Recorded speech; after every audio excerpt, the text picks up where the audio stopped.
بسم اللہ الرحمن الرحیم۔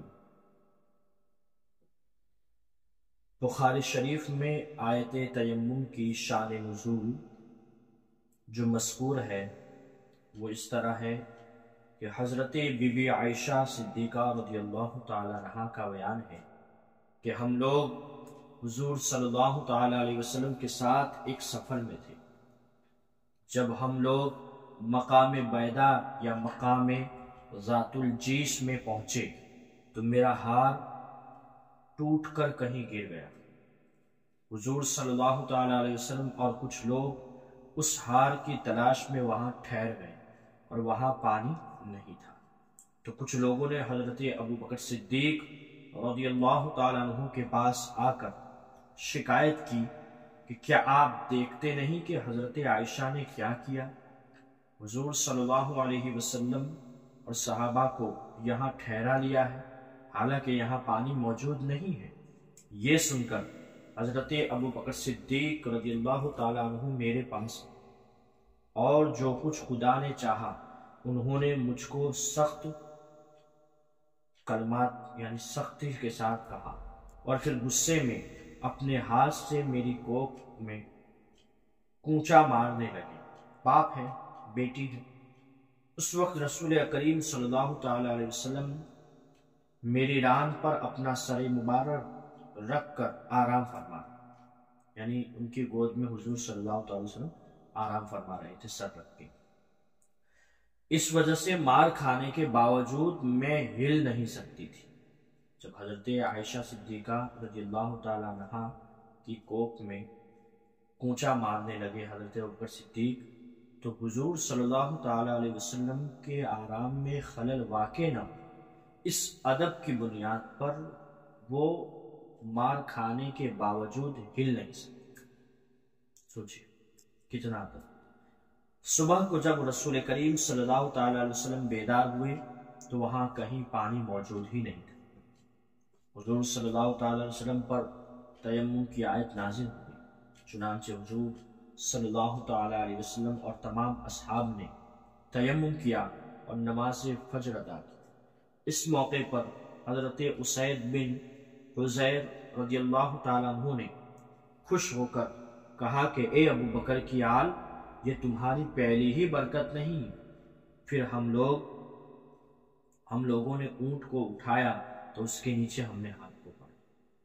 اس حدیث میں کسی غزوے کا نام نہیں ہے، مگر شارح بخاری رحمۃ اللہ تعالی علیہ حضرت علامہ ابن حجر نے فرمایا کہ یہ واقعہ غزوہ بنی المصطلق کا ہے یا مستلق کا، جس کا دوسرا نام غزوہ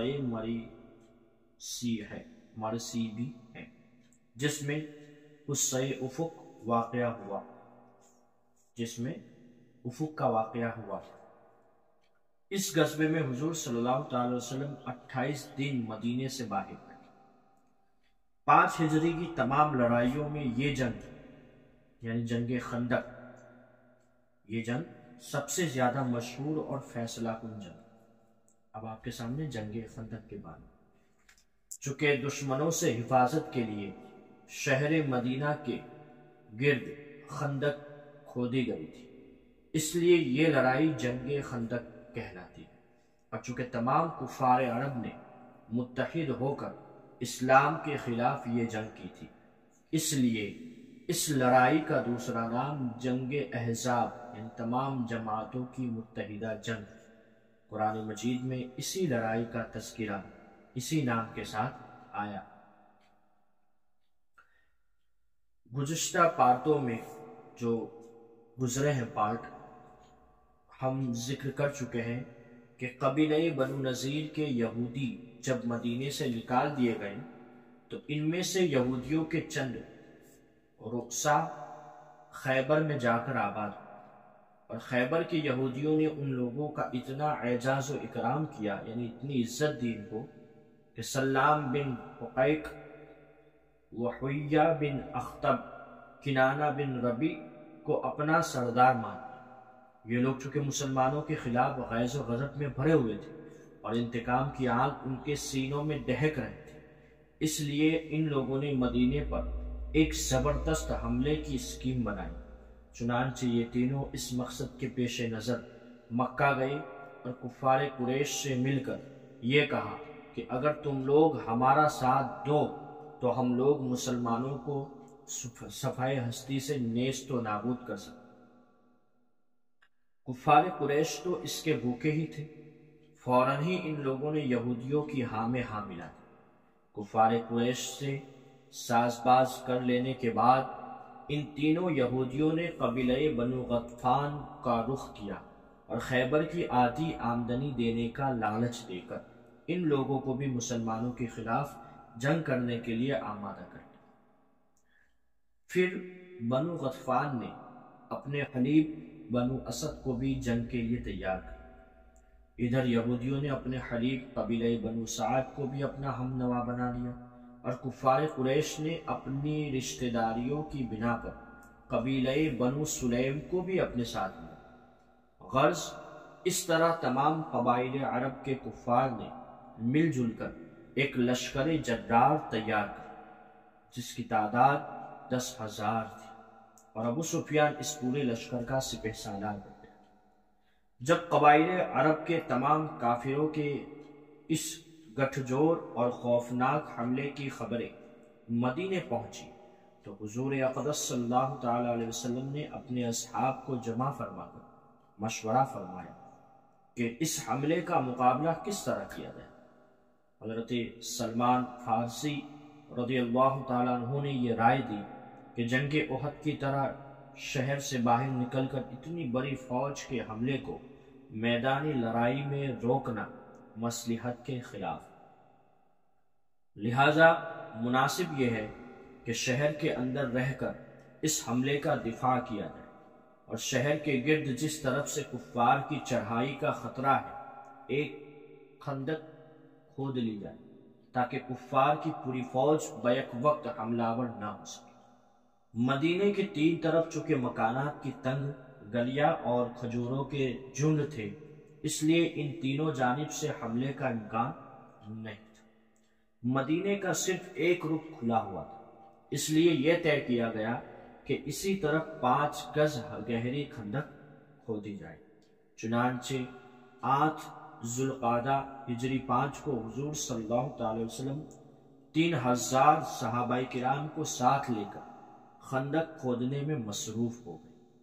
حضور صلی اللہ تعالی وسلم نے خود اپنے دست مبارک سے خندق کی حد بندی فرمائی اور 10-10 گز زمین 10-10 آدمیوں پر تقسیم فرما دی اور تقریباً 20 دن میں یہ خندق تیار ہو گئی۔ حضرت انس کا بیان ہے کہ حضور اکرم صلی اللہ تعالی علیہ وسلم خندق کے پاس تشریف لائے اور جب یہ دیکھا کہ انصار و مہاجرین کرکراتے ہوئے جاڑے کے موسم میں، ٹھنڈی کے موسم میں صبح کے وقت کئی فاقوں کے باوجود جوش و خروش کے ساتھ خندق کھودنے میں مشغول ہیں تو انتہائی متاثر ہو کر آپ نے یہ پڑھنا شروع کر دیا: اللہم ان العیش عیش الآخرت فاغفر الانصار والمہاجرت۔ اے اللہ، بلا شبہ زندگی تو بس آخرت کی زندگی ہے، لہذا تو انصار و مہاجرین کو بخش دے۔ اس کے جواب میں انصار و مہاجرین نے آواز ملا کر یہ پڑھنا شروع کر دیا: نحن الذین بایعوا محمدا علی الجہاد ما بقینا ابدا۔ ہم لوگ وہ ہیں جنہوں نے جہاد پر حضرت محمد صلی اللہ علیہ وسلم کی بیعت کر لی ہے جب تک ہم زندہ رہے، ہمیشہ کے لیے۔ یہ بیعت ہمیشہ کی۔ حضرت برا بن عازب کہتے ہیں کہ حضور صلی اللہ علیہ وسلم خود بھی خندق کھودتے اور مٹی اٹھا اٹھا کر پھینکتے تھے، یہاں تک کہ آپ کے شکم مبارک پر غبار کی طرح کی تہ جم گئی تھی، اور مٹی اٹھاتے ہوئے صحابہ کو جوش دلانے کے لیے یہ اشعار پڑھتے تھے: واللہ لولا اللہ مہتدینا ولا تصدقنا ولا اصلینا۔ خدا کی قسم اگر اللہ کا فضل نہ ہوتا تو ہم ہدایت نہ پاتے، نہ صدقے دیتے، نہ نماز پڑھتے۔ فانزل سکینۃ علینا وثبت الاقدام ان لاقینا۔ اے اللہ، لہٰذا اے اللہ تو ہم پر قلبی اطمینان اتار دے اور جنگ کے وقت ہم کو ثابت قدم رکھ۔ ان الاولا قد بغوا علینا اذ ارادوا فتنة ابینا، یقیناً ان کافروں نے ہم پر ظلم کیا ہے، اور جب بھی ان لوگوں نے فتنے کا ارادہ کیا تو ہم لوگوں نے انکار کر دیا۔ اور لفظ ابینا اس کو حضور بار بار تکرار بلند آواز سے دہراتے۔ حضرت جابر رضی اللہ تعالیٰ عنہ نے بیان فرمایا کہ خندق کھودتے وقت ناگہاں ایک ایسی چٹان نمودار ہو گئی جو کسی سے بھی نہیں ٹوٹی۔ جب ہم نے بارگاہ رسالت میں یہ ماجرا عرض کیا تو آپ تھے، 3 دن کا فاقہ تھا اور شکم مبارک پر پتھر بندھا ہوا تھا۔ آپ نے اپنے دست مبارک سے پھاوڑا مارا تو وہ چٹان ریت کے بھربھرے ٹیلے کی طرح بکھر بخاری شریف کے حدیث ہے۔ اور ایک روایت یہ ہے کہ آپ نے اس چٹان پر 3 مرتبہ پھاوڑا مارا، ہر ضرب پر اس میں سے ایک روشنی نکلتی تھی، اور اس روشنی میں آپ نے شام و ایران اور یمن کے شہروں کو دیکھ لیا اور تینوں ملکوں کے فتح ہونے کا صحابہ کرام کو بشارت بھی دی۔ اس زرقانی میں ہے، جلد 9 مدارج النبوت میں۔ اور نسائی کی ایک روایت میں ہے کہ آپ نے مدائن کسرا اور مدائن قیصر اور مدائن حبشہ کی فتوحات کا بھی اعلان کیا۔ یہ نسائی۔ حضرت جابر رضی اللہ تعالیٰ عنہ کہتے ہیں کہ فاقوں سے شکم اقدس پر پتھر بندھا ہوا دیکھ کر میرا دل بھر آیا۔ چنانچہ میں حضور صلی اللہ تعالیٰ علیہ وسلم سے اجازت لے کر اپنے گھر آیا اور بیوی سے کہا کہ میں نے نبی اکرم صلی اللہ تعالیٰ علیہ وسلم کو اس قدر شدید بھوک کی حالت میں دیکھا ہے کہ مجھ کو صبر کی تاب نہیں رہی، کیا گھر میں کچھ کھانا ہے؟ بیوی نے کہا گھر میں 1 سا جو کے سوا کچھ بھی نہیں ہے۔ میں نے کہا تم جلدی سے اس جو کو پیس کر گوندھ لو، اور اپنے گھر کا پلا ہوا ایک بکری کا بچہ میں نے ذبح کر کے اس کی بوٹیاں بنا دی، اور بیوی سے کہا کہ جلدی سے تم گوشت روٹی تیار کر لو، میں حضور صلی اللہ تعالی وسلم کو بلا کر لاتا۔ چلتے وقت بیوی نے کہا کہ دیکھنا صرف حضور اور چند اصحاب ہی کو ساتھ ملا، کھانا کم ہی، کہیں مجھے رسوا مت کر۔ حضرت جابر نے خندق پر آ کر چپکے سے عرض کیا یا رسول اللہ صلی اللہ تعالی وسلم، 1 سا آٹے کی روٹیاں اور ایک بکری کے بچے کا گوشت میں نے گھر میں تیار کرایا، لہٰذا آپ صرف چند اشخاص کے ساتھ چل کر تناول فرمائیں۔ یہ سن کر حضور اکرم صلی اللہ علیہ وسلم نے فرمایا کہ اے خندق والو، جابر نے دعوت طعام دی، لہٰذا سب لوگ ان کے گھر پر چل کر کھانا کھا لیں۔ پھر مجھ سے فرمایا کہ جب تک میں نہ آ جاؤں روٹی مت پکوانا۔ چنانچہ جب حضور صلی اللہ علیہ وسلم تشریف لائے تو گوندے ہوئے آٹے میں اپنا لعاب دہن ڈال کر برکت کی دعا فرمائی، اور گوشت کی ہانڈی میں بھی اپنا لعاب دہن ڈال دیا۔ پھر روٹی پکانے کا حکم دیا اور یہ فرمایا کہ ہانڈی چولہے سے نہ اتاری جائے۔ پھر روٹی پکنی شروع ہوئی اور ہانڈی میں سے حضرت جابر کی بیوی نے گوشت نکال کر دینا شروع کیا۔ 1000 آدمیوں نے آسودہ ہو کر پیٹ بھر کر کھانا کھا لیا، مگر گوندا ہوا آٹا جتنا پہلے تھا اتنا ہی رہ گیا، اور ہانڈی چولہے پر جوش مارتی رہی، بھری ہوئی رہی۔ اسی طرح ایک لڑکی اپنے ہاتھ میں کچھ کھجورے لے کر آئی۔ حضور نے پوچھا کہ کیا ہے؟ لڑکی نے جواب دیا کہ کچھ کھجورے ہیں جو میری ماں نے میرے باپ کے ناشتے کے لیے بھیجی ہے۔ آپ نے ان کھجوروں کو اپنے دست مبارک میں لے کر ایک کپڑے پر بکھیر دیا اور تمام اہل خندق کو بلا کر فرمایا کہ خوب سیر ہو کر کھاؤ۔ چنانچہ تمام خندق والوں نے شکم سیر ہو کر ان کھجوروں کو کھایا۔ یہ دونوں واقعات حضور صلی اللہ تعالی علیہ وسلم کے معجزات میں سے ہیں۔ حضور اقدس صلی اللہ تعالی علیہ وسلم نے خندق تیار ہو جانے کے بعد عورتوں اور بچوں کو مدینہ کے محفوظ قلعوں میں جمع فرما دیا، اور مدینے پر حضرت ابن مکتوم کو اپنا خلیفہ بنا کر 3000 انصار و مہاجرین کی فوج کے ساتھ مدینے سے نکل کر صلع پہاڑ کے دامن میں ٹھہرے، صلع آپ کی پشت پر تھا اور آپ کے سامنے خندق تھی۔ مہاجرین کا جھنڈا حضرت زید بن حارثہ کے ہاتھ میں دیا اور انصار کا جھنڈا علم حضرت سعد بن عبادہ کو بنایا، ان کا علم بردار ان کو بنایا۔ کفار قریش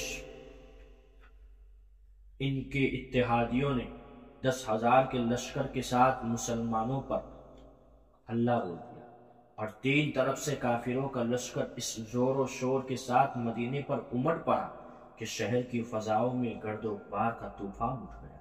اس خوفناک چڑھائی اور لشکر کفار کے دل بادل کی معرکہ آرائی کا نقشہ قرآن نے بھی کھینچا ہے۔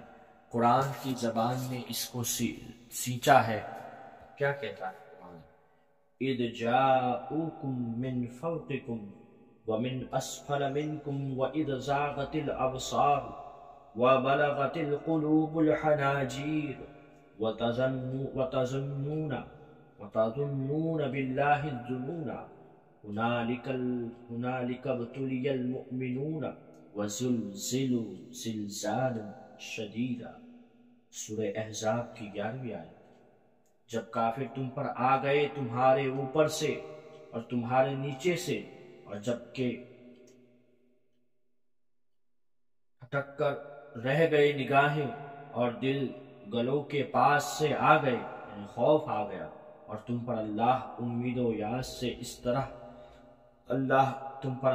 طرح طرح کے گمان کرنے لگے، اس جگہ مسلمان آزمائش اور امتحان میں ڈال دیے گئے اور وہ بڑے زور کے زلزلے میں جھنجھوڑ کر رکھ دیے گئے۔ منافقین جو مسلمانوں کے دوش بدوش کھڑے تھے، وہ کفار کے اس لشکر کو دیکھتے ہی بزدل ہو کر پھسل گئے، اور اس وقت ان کے نفاق کا پردہ چاک ہو گیا۔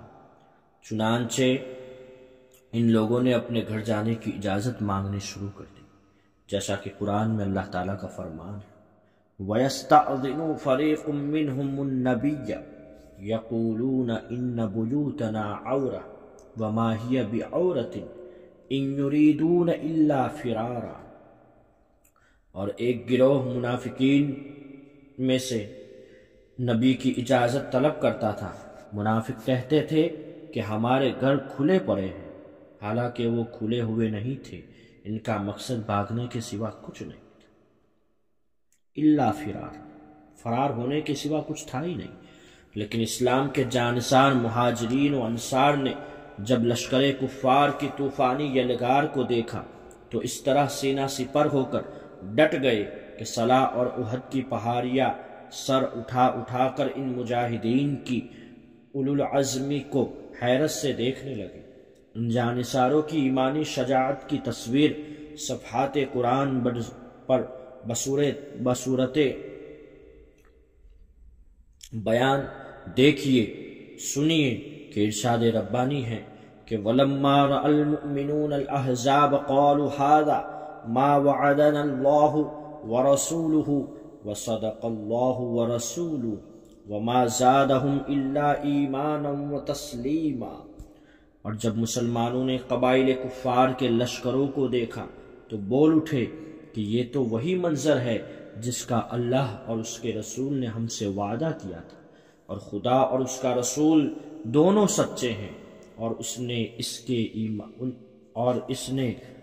نے ان کے ایمان و اطاعت کو اور زیادہ بڑھا دیا۔ اس واقعے نے قبیلہ بنو قریظہ کے یہودی اب تک غیر جانبدار تھے، لیکن بنو نذیر کے یہودیوں نے ان کو بھی اپنے ساتھ ملا کر لشکر کفار میں شامل کر لینے کی کوشش شروع کر دی۔ چنانچہ حیہ بن اخطب ابو سفیان کے مشورے سے بنو قریظہ کے سردار کعب بن اسد کے پاس گیا۔ پہلے تو اس نے اپنا دروازہ نہیں کھولا اور کہا کہ ہم محمد صلی اللہ علیہ وسلم کے حلیف ہیں اور ہم نے ان کو ہمیشہ اپنے عہد کا پابند پایا ہے، اس لیے ہم ان سے عہد شکنی کرنا خلاف مروت سمجھتے ہیں۔ مگر بنو نذیر کی یہودیوں نے اس قدر شدید اصرار کیا اور طرح طرح سے ورغلایا کہ بالآخر کعب بن اسد معاہدہ توڑنے کے لیے راضی ہو گیا۔ بنو قریظہ نے جب معاہدہ توڑ دیا اور کفار سے مل گئے تو کفار مکہ اور ابو سفیان خوشی سے باغ باغ ہو گئے۔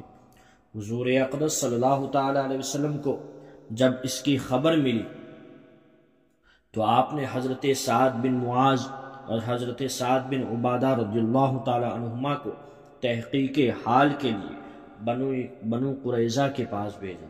وہاں جا کر معلوم ہوا کہ واقعی بنو قریظہ نے معاہدہ توڑ دیا۔ جب ان دونوں معزز صحابیوں نے بنو قریظہ کو ان کا معاہدہ یاد دلایا تو ان بدذات یہودیوں نے انتہائی بے حیائی کے ساتھ یہاں تک کہہ دیا کہ ہم کچھ نہیں جانتے کہ محمد کون ہے صلی اللہ علیہ وسلم، اور معاہدہ کس کو کہتے ہیں، ہمارا کوئی معاہدہ ہوا ہی نہیں تھا۔ اللہ! یہ سن کر دونوں حضرات واپس آ گئے اور صورتحال سے ہمارے آقا صلی اللہ تعالی وسلم کو مطلع فرمایا تو آپ نے بلند آواز سے اللہ اکبر کہا اور فرمایا کہ مسلمانوں، تم اس سے نہ گھبراؤ، نہ اس کا غم کرو، اس میں تمہارے لیے بشارت ہے۔ کفار کا لشکر جب آگے بڑھا تو سامنے خندق دیکھ کر ٹھہر گیا اور شہر مدینے کا محاصرہ کر لیا، اور تقریباً 1 مہینے تک کفار شہر مدینہ کے گرد گھیرا ڈالے ہوئے پڑے۔ اللہ! اور یہ محاصرہ اس سختی کے ساتھ قائم رہا کہ حضور صلی اللہ تعالی علیہ وسلم اور صحابہ کرام پر کئی فاقے گزر گئے۔ کفار نے ایک طرف تو خندق کا محاصرہ کر رکھا تھا اور دوسری طرف اس لیے حملہ کرنا چاہتے تھے کہ مسلمانوں کی عورتیں اور بچے قلعوں میں پناہ گزین ہیں، مگر حضور صلی اللہ تعالی وسلم نے جہاں خندق کے مختلف حصوں پر صحابہ کرام کو مقرر فرما دیا تھا کہ وہ کفار کے حملوں کا مقابلہ کرتے رہے، اسی طرح عورتوں اور بچوں کی حفاظت کے لیے بھی کچھ صحابہ کرام کو متعین کر دیا تھا۔ محاصرے کی وجہ سے مسلمانوں کی پریشانی دیکھ کر حضور صلی اللہ علیہ وسلم نے یہ خیال کیا کہ کہیں مہاجرین و انصار ہمت نہ ہار جائیں، اس لیے آپ نے ارادہ فرمایا کہ قبیلہ غطفان کے سردار عینیہ بن حسن سے اس شرط پر معاہدہ کر لے کہ وہ مدینے کی 1/3 پیداوار لے لیا کرے اور کفار مکہ کا ساتھ چھوڑ دے۔ مگر جب آپ نے حضرت سعد بن معاذ اور حضرت سعد بن عبادہ سے اپنا یہ خیال ظاہر فرمایا تو ان دونوں نے عرض کیا کہ یا رسول اللہ صلی اللہ تعالی وسلم، اگر اس بارے میں اللہ تعالیٰ کی طرف سے وحی اتر چکی ہے جب تو ہمیں اس سے انکار کی مجال ہی نہیں ہو سکتی، اور اگر یہ ایک رائے ہے تو یا رسول اللہ صلی اللہ تعالی علیہ وسلم، جب ہم کفر کی حالت میں تھے اس وقت تو قبیلہ غطفان کے سرکش کبھی ہماری ایک کھجور نہ لے سکے، اور اب جب کہ اللہ تعالیٰ نے ہم لوگوں کو اسلام اور آپ کے غلامی کی عزت سے سرفراز فرما دیا ہے تو بھلا کیوں کر ممکن ہے کہ ہم اپنا مال ان کافروں کو دے دیں؟ ہم ان کفار کو کھجوروں کا انبار نہیں بلکہ نیزوں اور تلواروں کی مار کا تحفہ دیتے رہیں گے، یہاں تک کہ اللہ تعالیٰ ہمارے اور ان کے درمیان فیصلہ فرما دے گا۔ یہ سن کر حضور صلی اللہ علیہ وسلم خوش ہو گئے اور آپ کو پورا اطمینان ہو گیا۔ خندق کی وجہ سے دست بدست لڑائی نہیں ہو سکتی تھی اور کفار حیران تھے کہ اس خندق کو کیوں کر پار کریں، کیسے پار کریں، مگر دونوں طرف سے روزانہ برابر تیر اور پتھر چلا کرتے تھے۔ آخر ایک روز عمر بن عبد ودود، اکرمہ بن ابو جہل و حبیرہ بن وہب و زبرار بن خطاب وغیرہ کفار کے چند بہادروں نے بنو کنانہ سے کہا کہ اٹھو، آج مسلمانوں سے جنگ کر کے بتا دو کہ شہ سوار کون ہے۔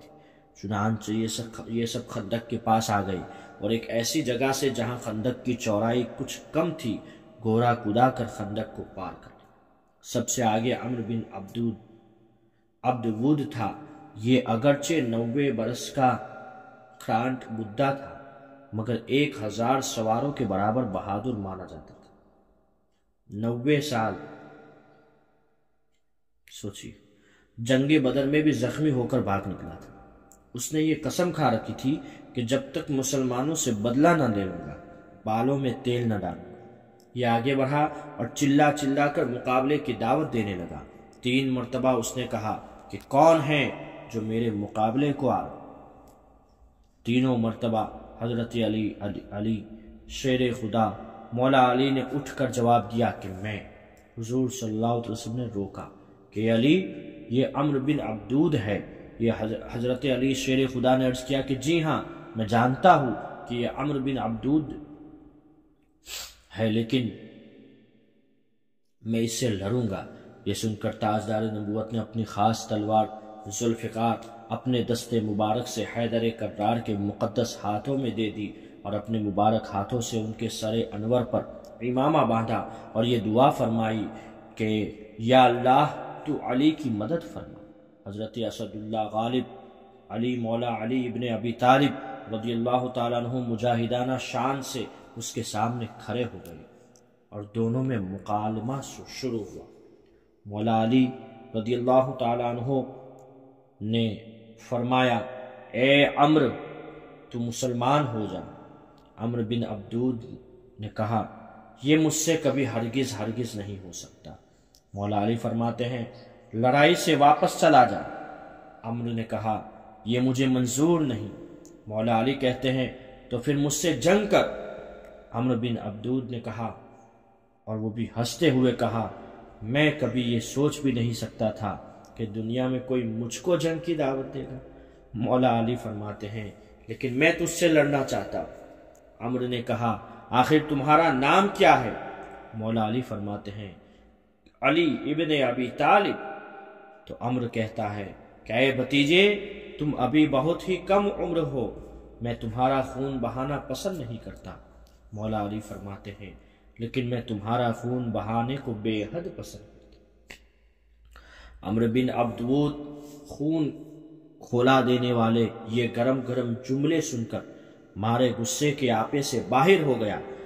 حضرت شیر خدا پیدل تھے اور یہ سوار تھا۔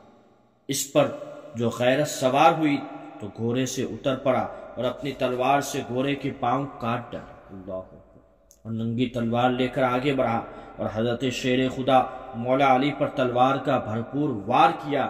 مولا علی نے تلوار کے اس وار کو اپنی ڈھال پر روکا۔ یہ وار اتنا سخت تھا کہ تلوار ڈھال اور امامے کو کاٹتی ہوئی پیشانی پر لگی۔ گو بہت گہرا زخم نہیں لگا مگر پھر بھی زندگی بھر یہ تغرا آپ کی پیشانی پر یادگار بن کر رہ گیا۔ حضرت علی شیر خدا نے تڑپ کر للکارا کہ اے عمرو سنبھل جا، اب میری باری ہے۔ یہ کہہ کر مولا علی نے ذوالفقار کا ایسا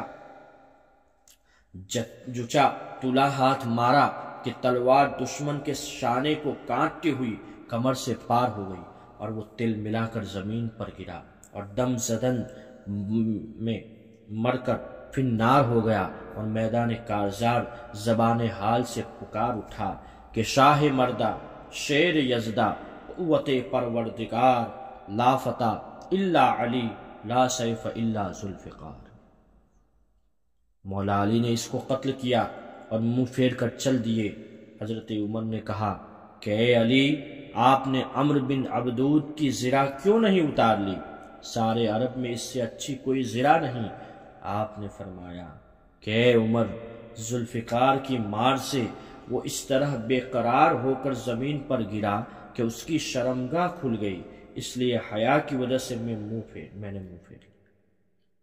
اس میں بھی شریعت کا خیال۔ اللہ اکبر، اللہ اکبر۔ آپ غور کریں مولا علی کی طاقت کا اندازہ لگائیں کہ مولا علی نے ایسی تلوار چلائی، ذوالفقار کو ایسا چلایا کہ دشمن کے سانے کو کاٹتی ہوئی کمر سے پار ہو گئی۔ اللہ اکبر، اللہ اکبر۔ شاہ مردہ شیر یزدہ قوت پروردگار لا فتح الا علی لا سیف الا ذوالفقار۔